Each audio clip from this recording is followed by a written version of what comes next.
नमस्कार. चला, आज एका अशा महान राजाची गोष्ट ऐकूया ज्यांनी फक्त एक साम्राज्य नाही तर एक विचार घडवला. एक अशी गाथा जी इतिहासाच्या पानांवर कायमची कोरली गेली आहे. ही गोष्ट आहे छत्रपती शिवाजी महाराजांची. पण मग प्रश्न असा पडतो की एका सामान्य सरदाराचा मुलगा रयतेचा राजा कसा बनला? हा प्रवास कसा होता? चला तर मग या प्रश्नाचं उत्तर शोधूया. आणि हा प्रवास खरंच खूप प्रेरणादायी आहे. कोणत्याही मोठ्या गोष्टीची सुरुवात नाही का एका लहानशा विचारातून होते. स्वराज्याचा विचार कसा जन्माला याचं उत्तर आपल्याला त्यांच्या बालपणातच सापडतं. चला, त्यांच्या आयुष्याच्या त्या सुरुवातीच्या काळात डोकावून पाहूया. 19 फेब्रुवारी 1630 शिवनेरी किल्ल्यावर शिवाजी महाराजांचा जन्म झाला. त्यांचे वडील शहाजी भोसले हे एक मोठे आणि पराक्रमी सरदार होते. पण म्हणतात ना, सिंहाच्या छाव्याला घडवणारी सिंहिणीच असते. जिजाऊंच्या संस्कारांनी आणि दादोजी कोंडदेवांच्या शिक्षणाने महाराजांचं खरं व्यक्तिमत्व घडवलं. एका बाजूला शौर्याचे धडे तर दुसऱ्या बाजूला न्यायाच्या कथा. याच मिश्रणातून स्वराज्याचं पहिलं बीज त्यांच्या मनात पेरलं गेलं. आणि आता आपण त्या एका क्षणाकडे वळूया जिथे एका मुलाने पाहिलेलं स्वप्न एका मोठ्या ध्येयात बदललं. कल्पना करा, त्या काळात महाराष्ट्रावर मुघल आणि आदिलशाही सुलतानांचं राज्य होतं. सगळीकडे अन्याय आणि अत्याचार होता. अशा परिस्थितीत शिवाजी महाराजांनी हिंदवी स्वराज्य ही एक क्रांतिकारक संकल्पना मांडली. म्हणजे काय तर परकीय सत्तेपासून मुक्त असलेलं स्वतःचं लोकांचं राज्य. आणि हे स्वप्न फक्त मनात ठेवलं नाही तर त्याला सत्यात उतरवण्यासाठी त्यांनी एक मोठं पाऊल उचललं.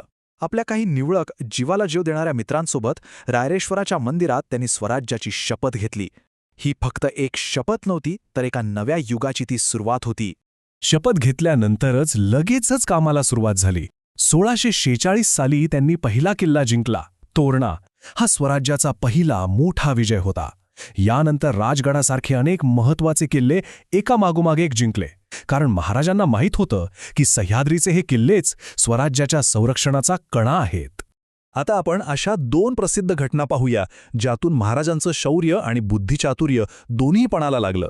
या घटनांनी हे सिद्ध केलं की ते केवळ एक शूर योद्धाच नाहीत तर एक जबरदस्त रणनीतिकार होते. 1659 सालची गोष्ट. अफजल खान नावाचा एक भला मोठा क्रूर सरदार महाराजांना मारण्याच्या उद्देशाने प्रतापगडावर आला.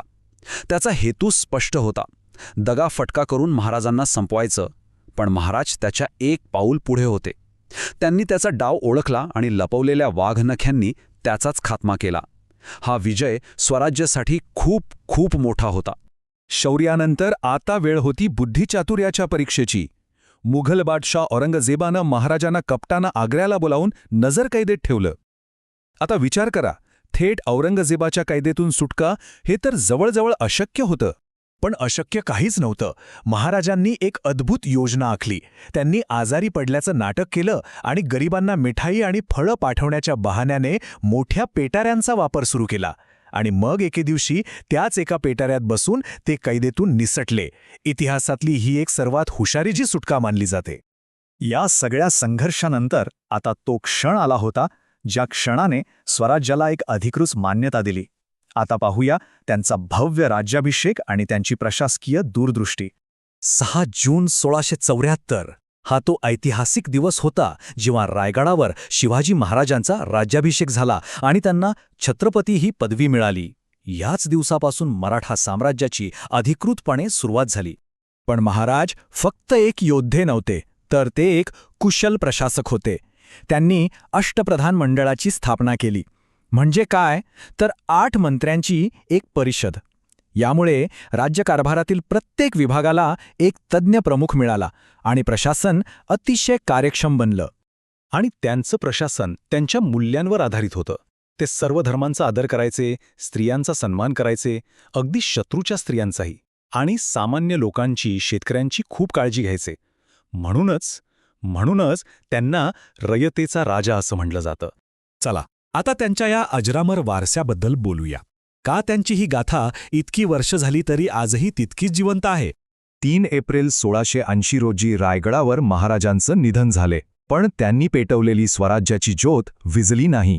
उलट त्यांचं स्वप्न आणि त्यांनी स्थापन केलेलं साम्राज्य त्यांच्या वारसांनी पुढे नेलं आणि त्याचा विस्तार केला.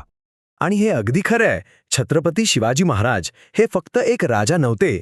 ते स्वाभिमान, धैर्य आणि स्वराज्याचं एक जिवंत प्रतीक होते.